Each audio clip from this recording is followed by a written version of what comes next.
If you want to make money selling books, you need to understand this one thing. We're going to talk about keywords today. I'm going to cover 5 elements. By the end of this video, you're going to have a better understanding on what is needed to be able to not only make $10, $100 a day, even in a month, but just what it took me to get over that 6-figure mark. My name is Jenny Henson Lane. I published 611 books and I've made over $132,000 on Amazon KDP.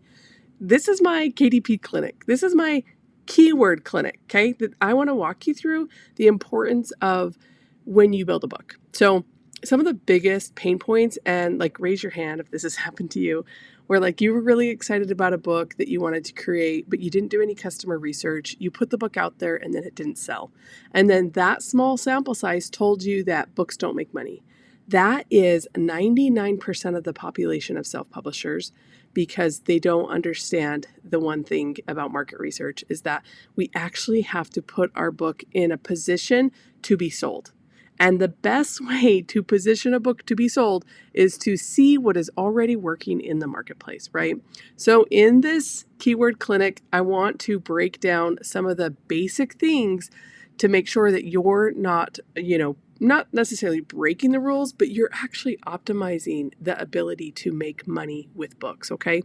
And so the most important thing that I get, a big question that I get asked is, how many keywords do I put inside of a book? And there's not just one answer for this, but Amazon gives us 5 different places to optimize our book. And so I would say, like, the bare minimum, you need 5 keywords.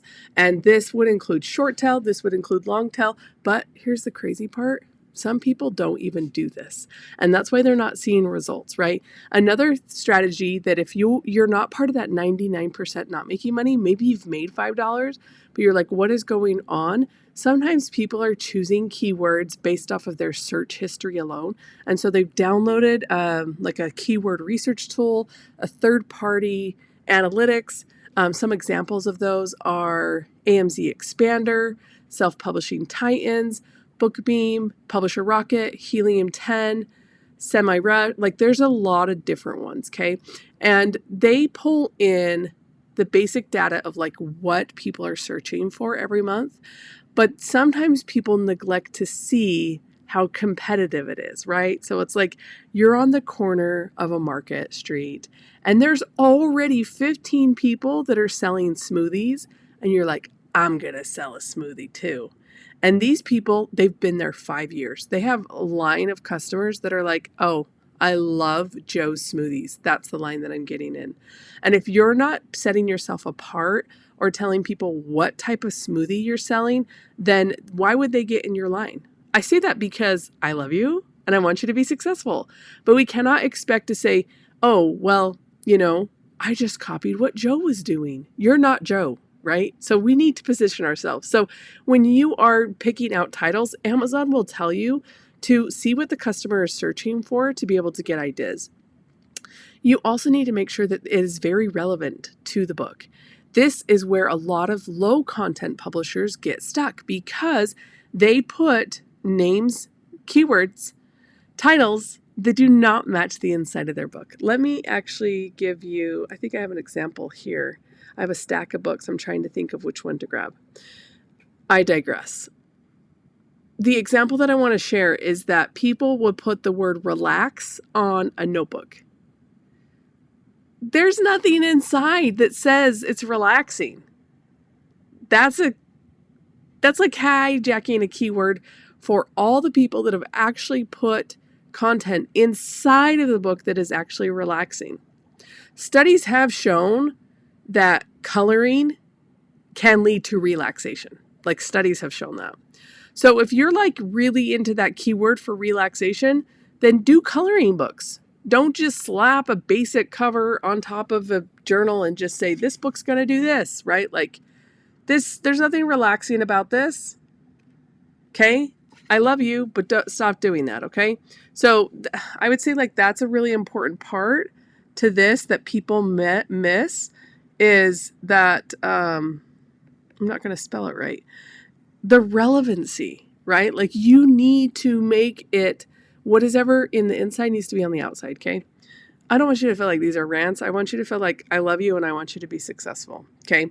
So I don't think you necessarily need to stuff a lot of different keywords inside of a title.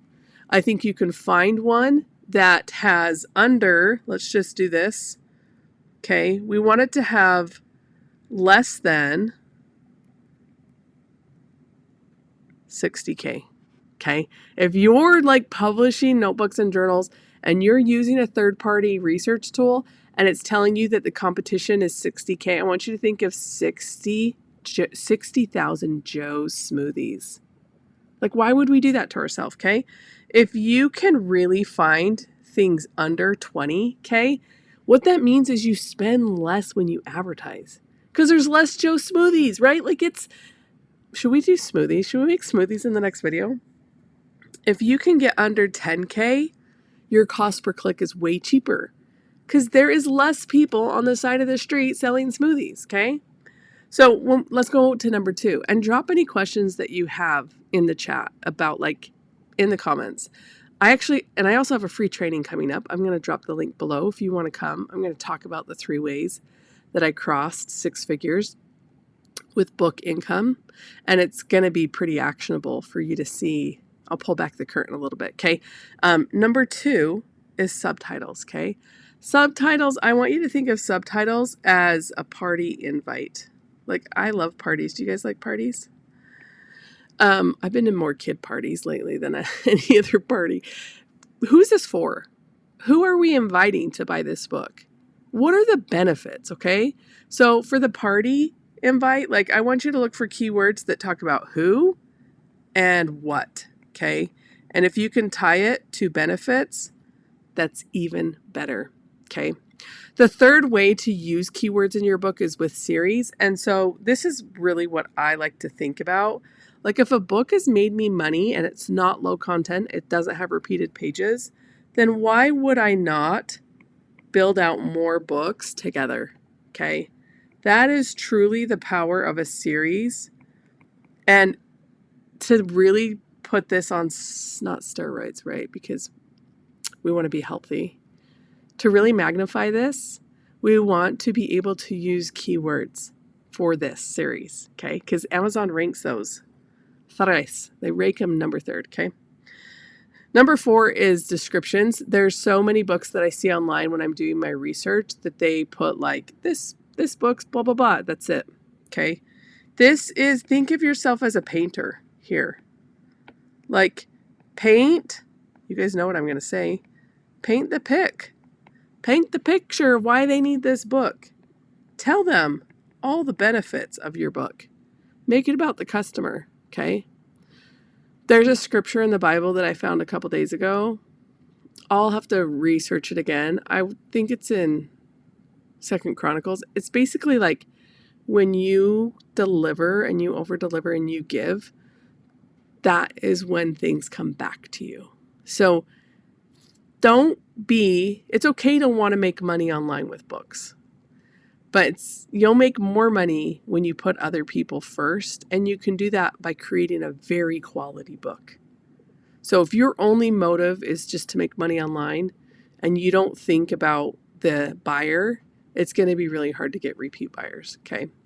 The last thing I want to cover in this video is the keyword boxes, okay?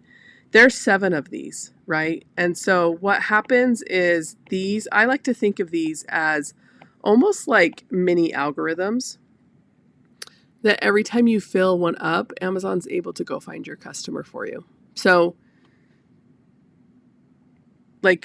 keywords, I'm going to just put 5. I want you to fill these up. I don't want you to just put one word, 2 words. We need to optimize it so Amazon knows exactly who we're looking for, okay? So let me know what questions you have about how many keywords you want to put in your book, because this really is about the customer. And that's why the research, when you do research and you find a lot of keywords that are under 20K in competition, it's good, right? It's good. We want to be on the corner and we want to be selling our smoothie, but we want it to be the freshest mango pineapple someone's ever had, right? If it's strawberry, we want it to be we want our brand to stand out, okay? I love you. I hope this helps you. Let me know what I can do to help you move forward in self-publishing, and I'll see you in the next video.